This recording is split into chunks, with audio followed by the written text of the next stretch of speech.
हम लोग एक न्यू चैप्टर स्टार्ट करते हैं जिसका नाम है प्रतिशत। ठीक है, सबसे पहले हम लोग प्रतिशत के बारे में जानने का प्रयास करते हैं कि क्या है प्रतिशत। देखिए यहाँ पे प्रतिशत का अर्थ होता है, प्रतिशत शब्द का अर्थ होता है प्रत्येक 100 में, कोई भी चीज़ 100 में कितना है उसी को हम लोग क्या कहते हैं, प्रतिशत। ठीक है, कोई भी चीज़ मतलब 100 में कितना है उसे ही हम लोग क्या कहते हैं, प्रतिशत कहते हैं, प्रत्येक 100 में कोई भी चीज़। ठीक है, अब देखिए इसके लिए प्रतिशत के लिए एक सिंबल होता है जिसका नाम है परसेंट। ठीक है, परसेंट सिंबल, उसी से प्रतिशत को व्यक्त किया जाता है। यानी ये जो सिंबल है इसको हम लोग कहते हैं परसेंट। ठीक है, ये परसेंट, और इस सिंबल का यूज करके ही हम लोग प्रतिशत को व्यक्त, ठीक है, यानी परसेंट सिंबल को यूज करके प्रतिशत को व्यक्त करते हैं। इस परसेंट सिंबल का अर्थ होता है 1/100, यानी इसका इस सिंबल का मीनिंग क्या है, 1/100। ठीक है, 1/100। अगर आपको कोई भी दे दिया जाए, मान लेते हैं आपको कहीं पे लिखा है 18%, तो इसका अर्थ होता है 18 इंटू परसेंट को रिमूव करेंगे तो क्या हो जाएगा, परसेंट का अर्थ क्या होता है, 1/100। ठीक है, यानी ये क्या आ गया, 18/100। ठीक है, तो आप ऐसे भी बोल सकते हैं कोई भी चीज़ 100 में कितना है। ठीक है, अब देखिए आप प्रतिशत को इस तरह से भी व्यक्त कर सकते हैं कि इसका डेफिनेशन ऐसे भी लिख सकते हैं, ऐसा भिन्न भिन्न जिसका हर, यानी डिनोमिनेटर, हर को इंग्लिश में क्या कहते हैं, डिनोमिनेटर।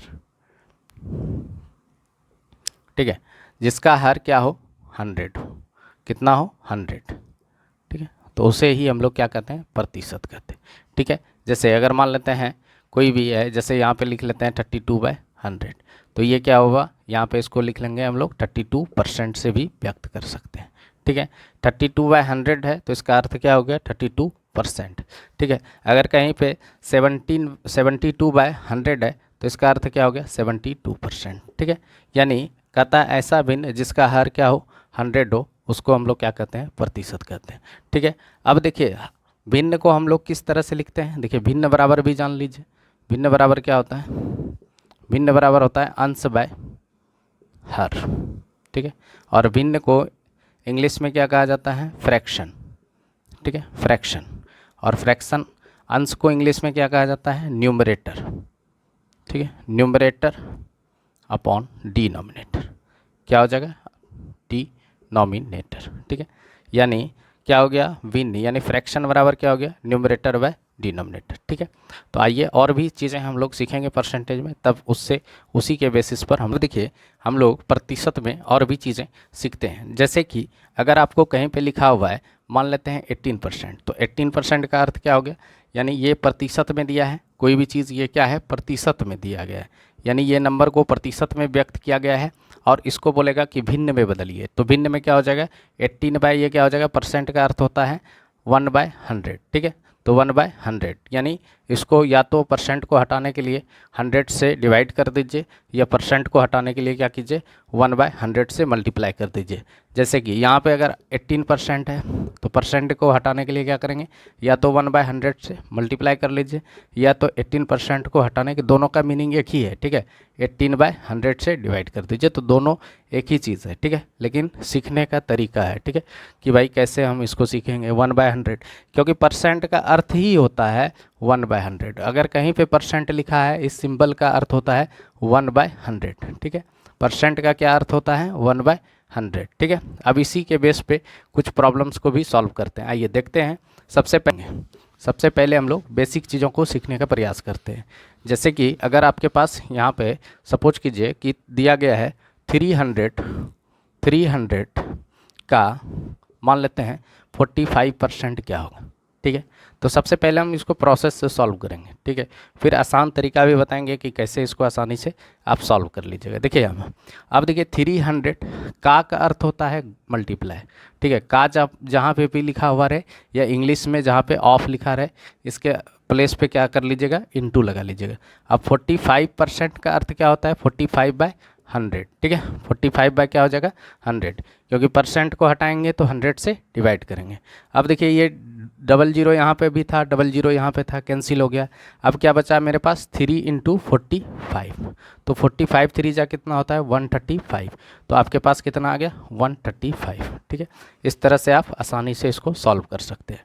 ठीक है, अब अगर मान लेते हैं इसको और भी तरीका है सॉल्व करने का। ठीक है, देखिए कैसे, यहाँ पे देखिए जैसे 300 है, 300 का अगर पूछा जाए 45% निकालने के लिए, तो हम जानते हैं कि भाई 300 का 45% निकालेंगे तो कैसे निकालेंगे। सबसे पहले इस परसेंट को अगर हम रिमूव करते हैं तो यहाँ पे डबल जीरो कैंसिल हो जाता है, सिंपल सा है। 45 का अर्थ होता है इंटू, तो 45 इंटू 3 कर लेंगे तो 135 आ जाएगा। तो इस तरह से अगर परसेंट कर रहे हैं तो 2 जीरो कैंसिल कर लीजिए। ठीक है, यानी इसका अर्थ हो गया कि 100% का वैल्यू जो है वो क्या होता है, 1 होता है। ठीक है, 1 कहीं पे है तो वो अपने आप में क्या है, 100% है। ठीक है, कहीं पे भी 1 लिखा है तो इसका अर्थ क्या हो गया, 100%। ठीक है, अब आइए और भी आगे सीखते हैं। ठीक है, यहाँ पे देखिए जैसे अगर आपको लिखा हुआ रहे यहाँ पे, ठीक है, यहाँ पे रखे 2080 का कितना कितना प्रतिशत, अब देखिए कहता है 20 आउट ऑफ 80, यानी 20 बोल रहा है आउट ऑफ 80, तो जितना में बोलेगा उसको नीचे रखना है, और जो आएगा जितना बोलेगा कि भाई 20 आउट ऑफ 80 में कितना है। ठीक है, प्रतिशत बोल रहा है, प्रतिशत में लाने के लिए बोल रहा है, तो यहाँ पे क्या कर लेंगे, 100 से मल्टीप्लाई कर लेंगे और प्रतिशत का सिंबल यूज कर लेंगे, यानी परसेंट का सिंबल यूज करेंगे, परसेंट सिंबल यूज कर लेंगे। ठीक है, अब देखिए क्योंकि 100% का अर्थ ही होता है 1, और 1 से अगर आप किसी भी नंबर को मल्टीप्लाई करते हैं तो उस पर कोई भी फ़र्क नहीं पड़ता है। ठीक है, तो आपको जब भी परसेंट में लाने के लिए बोले 100 से मल्टीप्लाई कर लीजिए और परसेंट सिंबल यूज कर लिए। तो यहाँ पे हो गया 20 चौके 80, 1/20 का 20, 20 चौके 80, और ये हो गया 25 चौके 100, यानी कितना परसेंट हो गया, 25%। ठीक है, कितना आ गया, 25%, यही आपका आंसर हो गया। ठीक है, तो इस तरह से भी आसानी से, क्योंकि ये छोटा छोटा क्वेश्चन है, ठीक है, बहुत आसानी से आप इसको सॉल्व कर सकते हैं। नेक्स्ट क्वेश्चन देखते हैं। ठीक है, तब फिर और भी समझाएंगे ब्रीफ, अभी थोड़ा थोड़ा एकदम स्टेप बाय स्टेप सीखेंगे, उसके बाद जो है डिटेल में हम लोग चलेंगे। ठीक है, अब जैसे कि मान लेते हैं एक क्वेश्चन है।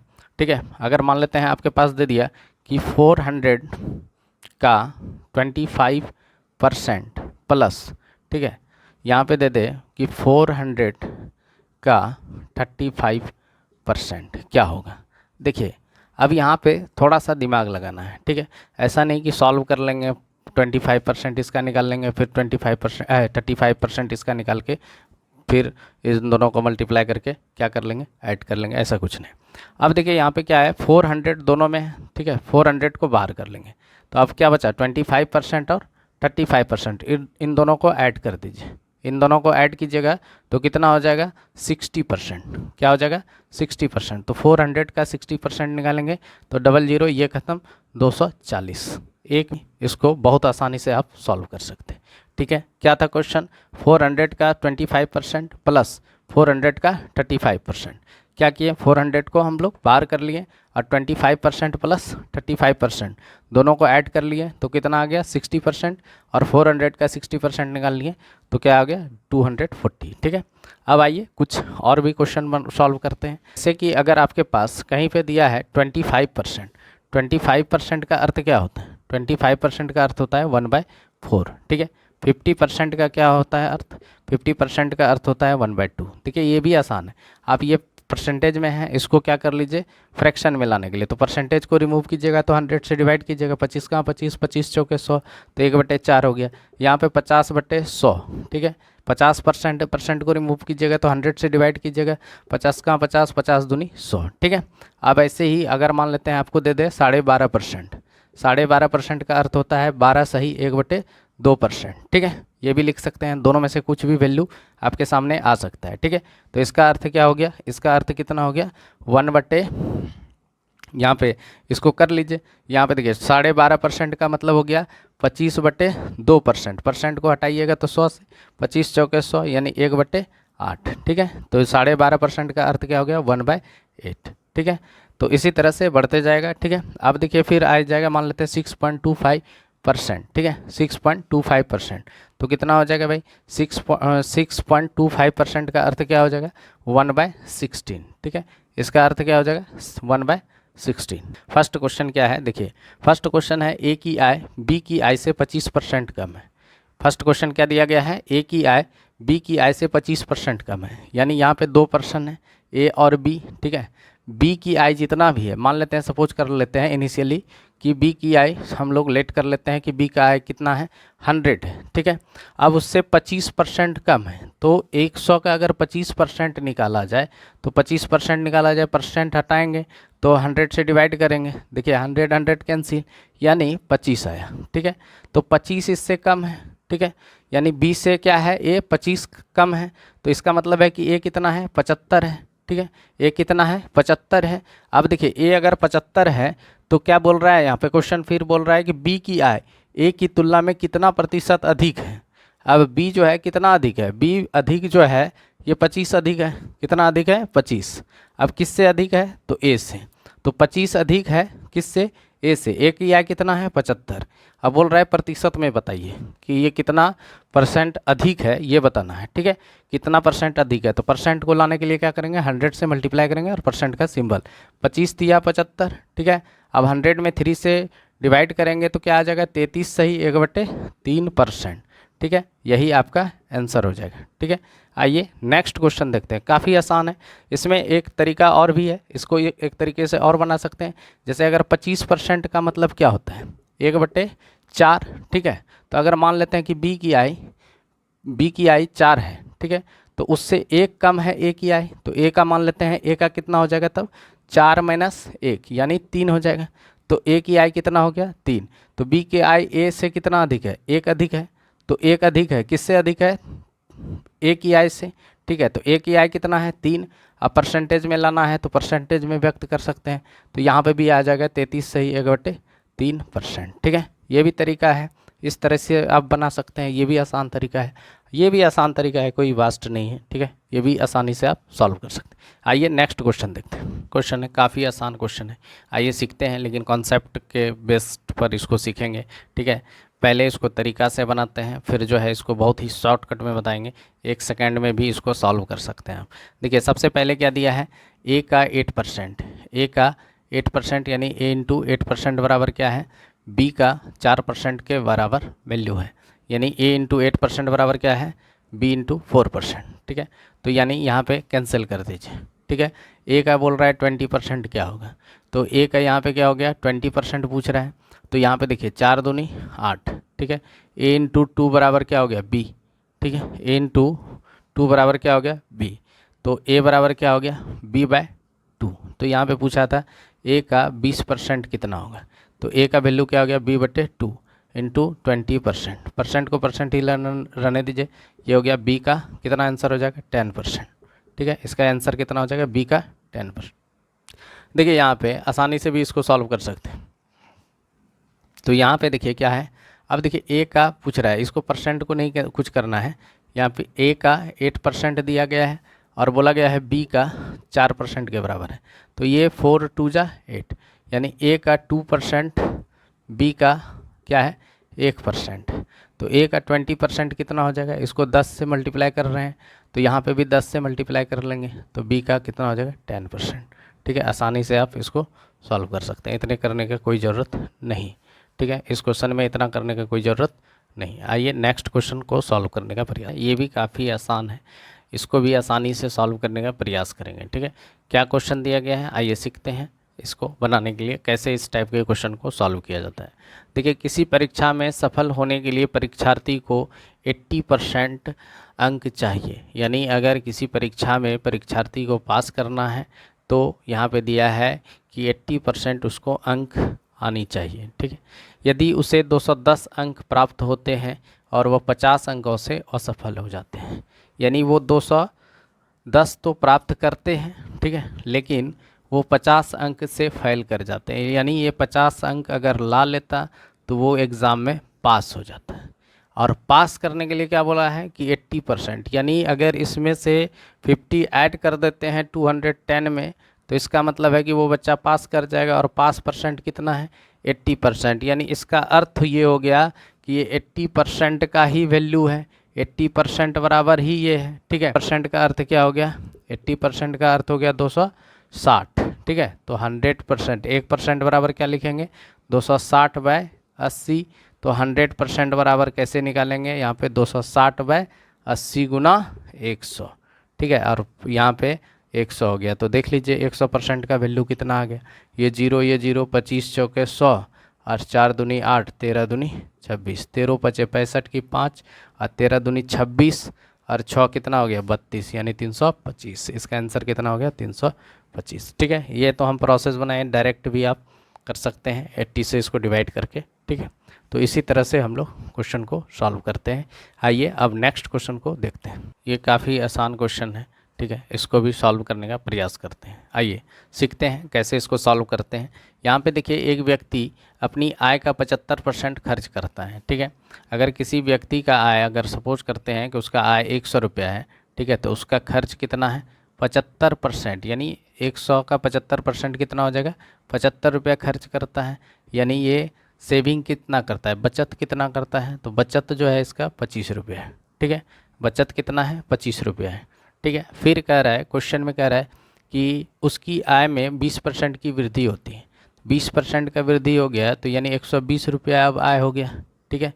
20% का मतलब 100 का 20% निकालेंगे तो कितना आएगा 20 आएगा, तो इसमें 20 ऐड हो गया आय में। तो अब फिर कहता है खर्च में भी 10% की वृद्धि होता है, ठीक है। खर्च में क्या होता है 10% की वृद्धि होती है, तो 75 का 10% क्या हो जाएगा 75 का, यानी 75 इंटू 10% बराबर हो जाएगा 7.5, ठीक है। तो अगर 75 में 7.5 ऐड कर देंगे तो कितना हो गया 82.5, इतना परसेंट अब वो क्या कर रहा है खर्च कर रहा है, ठीक है। सॉरी, इतना रुपया अब खर्च कर रहा है, परसेंट नहीं, इतना रुपया। 75 रुपया पहले खर्च करता था, इसमें अब उन्होंने खर्च कर क्या कर लिया 10% बढ़ा लिया, खर्च को क्या कर लिया 10% बढ़ाया, क्योंकि उसका आय भी बढ़ा, तो इसीलिए उन्होंने क्या किया 10% खर्च भी बढ़ा लिया, ठीक है। अब देखिए यहाँ पे तो कितना का वृद्धि हो गया भाई, देखिए यहाँ पे हो गया 82.5, ठीक है। तो 82 यानी 17 और यानी हो गया यहाँ पे 37.5। अब इन दोनों के बीच का डिफरेंस कितना हो गया 37, यानी बचत क्या होता है, बचत यानी सेविंग। सेविंग कैसे हम लोग निकालते हैं, सेविंग निकालते हैं इनकम, इनकम मतलब आय माइनस एक्सपेंडिचर, कि आप कितना खर्च की हो, ठीक है, ये एक्सपेंडिचर निकालते हैं। सेविंग बराबर क्या होता है इनकम माइनस एक्सपेंडिचर, ठीक है। आपका इनकम अगर 100 था, खर्च जो है यानी खर्च कितना था 75, तो बचा कितना 25, ठीक है। इनकम था कितना 100, उसमें से 75 घटा दिए तो आया 25, ठीक है। उसी तरह से आपका इनकम अभी जो है कितना हुआ बढ़ के 120 हो गया, खर्च भी आपका बढ़ गया, कितना आ गया 82.5, ठीक है। तो यहाँ पे यानी 120 में 82.5 गया, यानी इनकम 120 था और एक्सपेंडिचर 82.5 था, इन दोनों को सब्सट्रैक्ट कीजिएगा तो कितना आ गया 37.5 आया। तो 37.5 आया तो कितना बचत वृद्धि हो गया, यानी बचत में हो गया यानी कितना 12.5% का, यानी 12.5 वृद्धि हो गया, यानी 12.5 रुपया का वृद्धि होगा, ठीक है। ये सारा अगर रुपया में है तो कितना वृद्धि हो गया 12.5, यानी 12.5 का वृद्धि हुआ, ठीक है। 12.5 का वृद्धि हुआ, किसमें वृद्धि हुआ 25 में, ठीक है। 25 से वृद्धि हुआ तो परसेंटेज में लाना है, तो ये हो गया 12.5 दूनी, यानी 12.5 टू ज़ा कितना होता है 25, यानी 12.5 इंटू 2 बराबर होता है 25, इसको कटा दीजिए। तो इसका मतलब है कि उसका सेविंग में कितना परसेंट का वृद्धि हो गया 50% का। ये आसानी से आप इसको सॉल्व कर सकते हैं, ठीक है। इसको आप आसानी से इस तरह के क्वेश्चन को सॉल्व कर सकते हैं। आइए अब नेक्स्ट क्वेश्चन दिया गया है, ये भी काफ़ी इंपॉर्टेंट है, ठीक है। इसको भी सॉल्व करने का प्रयास करते हैं। क्या दिया गया है, किसी गांव में 42% व्यक्ति चाय तथा 47% कॉफ़ी पीते हैं, ठीक है। 42% लोग जो है वो चाय पीते हैं और 47% लोग क्या करते हैं कॉफ़ी पीते हैं। फिर दिया गया है कि 15% जो है तथा 15% दोनों पीते हैं, यानी चाय भी पीते हैं और कॉफ़ी भी पीने वाले लोग, दोनों पीने वाले लोग कितना है 15% है। तो पूछा गया है कि कितने परसेंट लोग जो है ये दोनों पे नहीं पीते, यानी चाय भी नहीं पीते हैं और कॉफ़ी भी नहीं पीते हैं। तो एक बात लोग मान कर चलेंगे कि किसी गांव में तो जनसंख्या तो 100% होगा, ठीक है, 100% वहाँ पे लोग होंगे, तो कितने परसेंट लोग हैं, तो हम मान लेते हैं कि सपोज कीजिए कि ये एक गांव है और इसका जनसंख्या कितना है 100%, अपने आप में वो क्या होगा 100% होगा, ठीक है। अब उसमें से क्या कर रहा है 47%, यानी अब एक वेन डायग्राम से इसको सॉल्व करने का प्रयास करेंगे। देखिए वेन डायग्राम में अब क्या कहता है 42% क्या करते हैं, सिर्फ क्या पीते हैं टी, यानी चाय पीते हैं टी, और ये जो है आपका 47% कॉफ़ी पीते हैं। क्या पीते हैं, कॉफ़ी। कॉफ़ी पीने वाले कितने हैं 47%, ठीक है, और चाय पीने वाले कितने हैं 42%, और 15% जो है ये दोनों पीते हैं। 15% क्या करते हैं, दोनों पीते हैं, ठीक है। तो केवल अगर चाय पीने वाला का निकाला जाए, यानी केवल चाय पीने वाले निकाला जाए तो कितना हो जाएगा, इसमें से 15% घटा देते हैं, तो 15% घटाएंगे तो कितना हो जाएगा, यानी 27%। तो 27% लोग क्या हैं, खाली, यानी सिर्फ वो 27% लोग ऐसे हैं जो सिर्फ चाय पीते हैं, ठीक है। फिर यहाँ पे देखिए इसमें से अगर 15% घटा देते हैं तो क्या हो जाएगा, ये 32%, यानी 32% ऐसे लोग हैं जो सिर्फ कॉफ़ी पीते हैं और 15% दोनों पीते हैं, ठीक है। अब देखिए यहाँ से ये सारे ऐड कर लेते हैं, ठीक है, क्योंकि ये पीने वाला सब है, कुछ ना कुछ या तो चाय पी रहे हैं या तो कॉफ़ी पी रहे हैं, यानी ये लोग क्या करते हैं, पीते हैं, ठीक है। अब यहाँ पे देख लीजिए क्या हो जाएगा, 27 + 15 + 32, ठीक है, तो 2 5 7 7 14 हो गया, फिर हो गया 1 4 4 1 5 5 और 2 7, यानी 74% लोग ऐसे हैं जो कि कुछ ना कुछ पीते हैं, चाय पीते हैं या तो कॉफ़ी पीने वाले हैं, ठीक है। या तो यहाँ पे तो 100% में अगर 74% चला गया तो कितना बचेगा यहाँ पे 6, ठीक है, यानी 26% ऐसे लोग हैं जो कुछ भी नहीं पीते हैं। आज हम लोग परसेंटेज से रिलेटेड कुछ प्रॉब्लम्स को सॉल्व किए, ठीक है। नेक्स्ट वीडियो में और भी परसेंटेज से रिलेटेड हम लोग क्वेश्चन को सॉल्व करेंगे और परसेंटेज से रिलेटेड कुछ और भी बेसिक कॉन्सेप्ट को सीखने का प्रयास करेंगे। आज के लिए इतना ही, धन्यवाद।